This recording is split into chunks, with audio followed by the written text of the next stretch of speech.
뉴스룸을 시작하겠습니다. 정부가 대북 확성기 방송을 오늘 안에 다시 시작하기로 했습니다. 북한이 일주일 만에 또 오물풍선을 날려보냈기 때문입니다.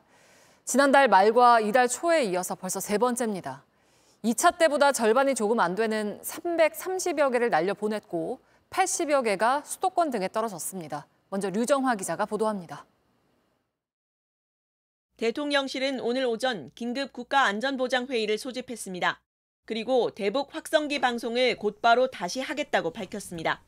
우리 군은 오늘 중 대북 확성기를 설치하고 방송을 실시할 것입니다. 앞으로 남북 간 긴장 고조의 책임은 전적으로 북측에 달려 있을 것임을 분명히 합니다. 대통령실은 내용물이 치명적이지 않더라도 심리적 타격이 있을 수 있어 강력한 대응이 필요하다고 설명했습니다. 2차 살포 때 상응하는 조치를 하겠다고 밝혔는데 세 번째 살포가 이루어지자 곧바로 결정했습니다. 이와 관련해 우리 군은 지난주 대북 확성기 방송을 다시 하기 위해 자유의 메아리 훈련을 진행했습니다. 고정형 확성기를 전방 지역에 배치하고 기동형 확성기 차량도 이미 준비를 끝내놨다는 겁니다. 국정원의 대북 방송 자유의 소리를 내보낼 예정입니다. 대북 확성기 방송 재개는 지난 2018년 판문점 회담 후 6년여 만입니다. 오늘 공공실을 기해 군사분계선 일대에서의 대북 확성기 방송을 중단하였습니다. 평화, 새로운 시작을 만들어 나가는 성과로 이어지기를 기대합니다. 국민의힘은 수준 이하의 도발이라며 방송 재개에 힘을 실었지만 민주당은 자칫 빈대를 잡으려다 초과 상간을 태울 수 있다며 우발적 충돌 가능성에 대한 우려를 나타냈습니다. 정부는 북한이 추가로 도발하면 대응 강도를 높이겠다고 밝혔습니다. JTBC 류정화입니다. 술 취한 승객이 택시기사를 폭행하는 사건이 또 일어났습니다. 이번엔 부산에서 있었던 일인데 자세한 내용을 구석찬 기자가 취재했습니다. 깊은 밤 택시를 불러 탄 중년 남성. 뒷좌석에 앉아 안전벨트는 매지 않고 계속 실내등을 끄려 합니다. 불 꺼드릴까요? 말씀하세요. 순간 눈빛이 돌변하더니 운전 중인 여성 기사의 목을 조르고 추행합니다. 기사는 한 손으로 운전대를 겨우 잡고 비상 버튼을 누릅니다. 남성은 사과하는 척했지만 죄송해요. 지금 뭐 하시는 거예요? 제가 순간 찾아했어요. 달아날 속셈이었습니다. 부산 범일동에서 동대신동까지 요금도 내지 않았습니다. 핸드폰을 계속 줬다가 가져갔다가 술이 취해서 그런 건지 일부러 그러는 건지. 남성은 주택가에 숨어 있다 추격한 경찰에 체포됐습니다. 기사는 당장 노모를 부양해야 하지만 이제 자신이 없다며 울먹입니다.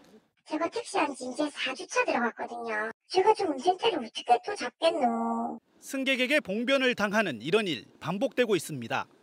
지난달 31일 저녁 포항에서는 70대 택시기사가 술 취한 승객에게 무차별 폭행을 당했습니다. 이마와 눈이 찢어지고 코뼈가 부러졌는데 가해자는 쌍방 폭행을 주장하고 있습니다. 운전자를 폭행하는 사건은 한 해 전국에서 4천 건 정도 발생하고 있습니다. 하지만 구속률은 1% 수준에 그치는 실정. 운전자 폭행 가중처벌법이 있으나 마나한다면 피해는 되풀이될 수밖에 없습니다. JTBC 구석찬입니다. 이스라엘이 팔레스타인 무장정파 하마스에 납치된 인질 4명을 구출하기 위해서 가자지구 중심부를 공격했습니다. 이 과정에 민간인 수백 명이 숨지고 다치면서 국제사회의 비판이 이어졌습니다. 박소연 기자입니다. 지난 8개월 동안 하마스에 납치됐던 인질들이 이스라엘에 도착하자 국기를 흔들며 환영합니다. 가족의 품으로 돌아온 이들은 감격의 포옹을 나눕니다. אנחנו לא, לרגע אחד לא ויתרנו עלייך, ואני לא יודע אם את האמנת בזה, אבל אנחנו האמנו בזה, ואני שמח שזה יתממש. 현지 시간 8일 이스라엘군이 인질 4명을 구출하기 위해 가자지구 중심부 데이르 알발라를 공격했습니다. 이 과정에서 팔레스타인 민간인 최소 210명이 숨졌고 400명이 다쳤습니다.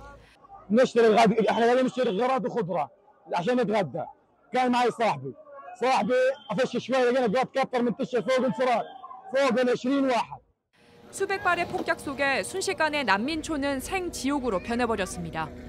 병원에 이송된 어린아이는 지쳐 소리내어 울지조차 못합니다. قاعدين في البيت فوق اجى صاروخ بنات العم التنتين راحوا والاخوه اثنين كمان اولاد عمي اخوه اثنين كمان تصابوا خطيرين. 국제사회의 비판이 잇따랐습니다.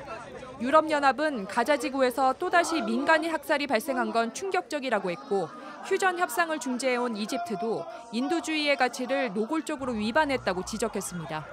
이스라엘은 민간인 피해가 불가피했다고 주장했습니다. JTBC 박소연입니다.